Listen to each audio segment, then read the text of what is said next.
going on, everyone? It's Fuzzy. Welcome back to yet another MLB offseason recap. I apologize for not making a video yesterday, but that's because my neighbor is building a pool and I could not record clear audio for the entire day, so I'm sorry. But we're back in business today. I talked to him and said, hey, can I just get 10 minutes of silence? So thankfully, my neighbors are very nice people. But today, Trevor Bauer is going off on MLB writers. We have Sonny Gray possibly going to the Red Sox or maybe even the San Diego Padres. We're going to talk about that. And then also, Willie Mays, yes, the Hall of Famer Willie Mays, his stats might be changing. We talked about how Major League Baseball is going to implement the Negro League stats. Yeah, Willie Mays, he's about to get even better. If you are brand new to the channel, we do this almost every single day, and we're so close to 250,000 subscribers, so I would really appreciate a Christmas miracle. Let's try and get there. 250K before Christmas Day. And without further ado, let's go ahead and talk about it. Breaking news,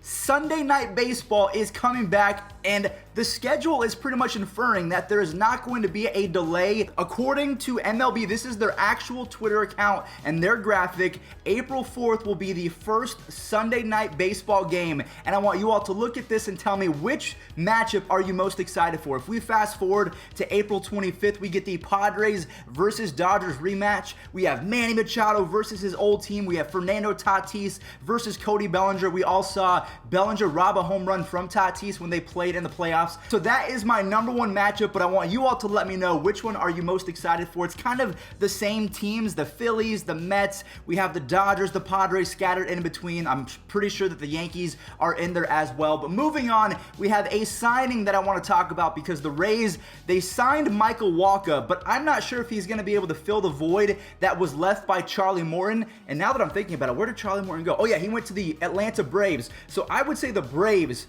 should be favored over the Rays to win the 2021 World Series. If we're just talking about odds, I'm not saying that they're going to win, but the Braves got much better while the Rays actually got worse. Michael Wacha from 2013 to 2018, he was pretty solid. He had a combined 3.7 ERA, but a terrific 3.68 FIP. But in 2020, he took a step back with a near 7 ERA. Now, I will say the Rays do know how to fix pitchers. They made Charlie Morton even better, but a lot of people give credit to the Astros for adding to his velocity and his spin rate. So maybe it wasn't the Rays so much as the Astros, if we are giving credit to fixing Charlie Morton. And they also turned Tyler Glasnow into a machine. I personally think that Tyler Glasnow is a little bit overhyped, not overrated. He's far too young and he's been far too good with the Rays, but so far in the playoffs, I mean, I'm not really too afraid of Tyler Glasnow and Michael Wacha as your 2 and 3 starters. Blake Snell, on the other hand, watch out for that guy. He's a machine. He's a robot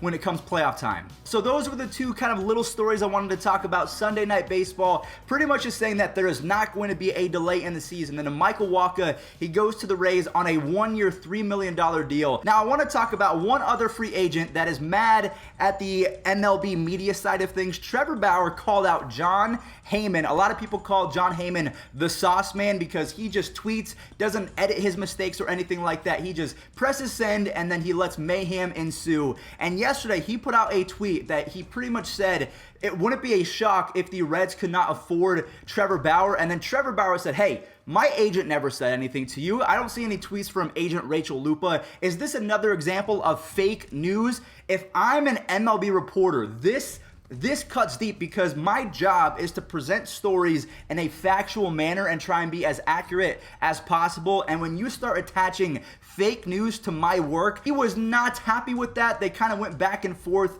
and then he tried to justify it by saying, hey, the Reds are shopping Sonny Gray, and they're also shopping Eugenio Suarez. We'll talk about those two guys in just a second. But to me, Jon Heyman, he was trying to put 2 and 2 together, but because it wasn't official and it had to do with Trevor Bauer, you know that he was going to take every opportunity to dunk on Jon Heyman because I just have a feeling that they don't like each other. He seems to be very condescending, and a lot of people have an issue with him, but I mean, hey, it's drama. A lot of people say that they love my videos because I update them on the statistical side of baseball as well as the dramatics.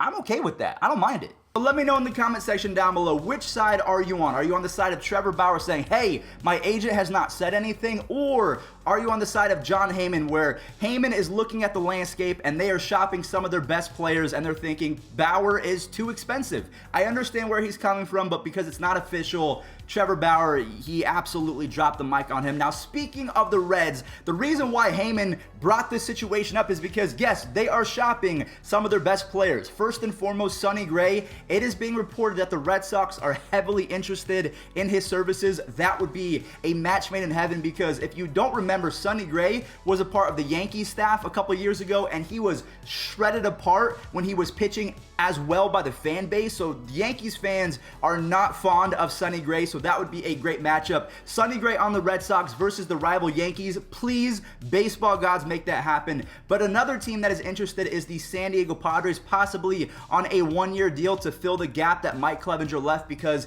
he just had Tommy John surgery. His 3.7 2020 ERA is very deceptive because he had one or two horrible starts in which he gave up 6 earned runs and 7 earned runs. And when you're only pitching 12 games in a 60-game schedule, it is going to inflate your ERA. But if we look at the raw stats, he had a 3.05 FIP, which is amazing, and he had 72 strikeouts in 56 innings. So for me, Sonny Gray was elite in 2020. He just had 1 or 2 blowups, which inflated his ERA. I would say if he had a full 30-game start schedule like you're supposed to have in a full year, he would have been much better. But the Reds are not done just yet. They are also shopping Eugenio Suarez, and he could be heading to the Washington Nationals. And the center of that trade would be their young prospect, Carter Kieboom. Carter Kieboom, he's 23 years old. He's been awful in his first 44 MLB games with a 541 OPS. Now, Suarez, on the other hand, he has increased, or at least I should say, he did increase his home runs and OPS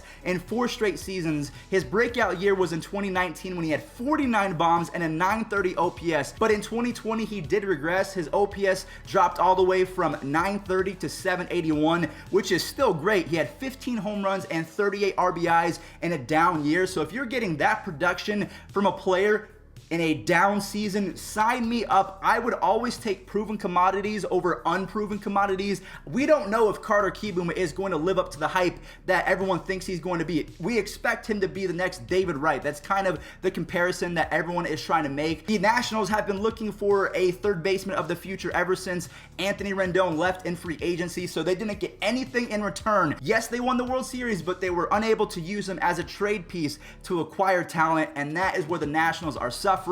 Their third basemen have been decent, but nothing shocking. They're trying to get Chris Bryant. They're trying to get Eugenio Suarez. They've even been linked to Nolan Arenado. Not sure if it's going to happen, but for me, Suarez, he makes most sense. I would do that in a heartbeat. Last but not least, we're going to talk about Willie Mays and Josh Gibson, because a few days ago, Robert Manfred announced that the NLB, the Negro League Baseball stats, were going to count as Major League Baseball stats. So Willie Mays, he no longer has 660 home runs. He has 661 because he actually had 1 bomb when he played in the NLB. And then also Josh Gibson, he is now credited as the last Major League hitter to have a 400 season. He had a 483 batting average, and that just goes to show you that this man is one of the most underrated players and least talked about players of all time. He hit 483.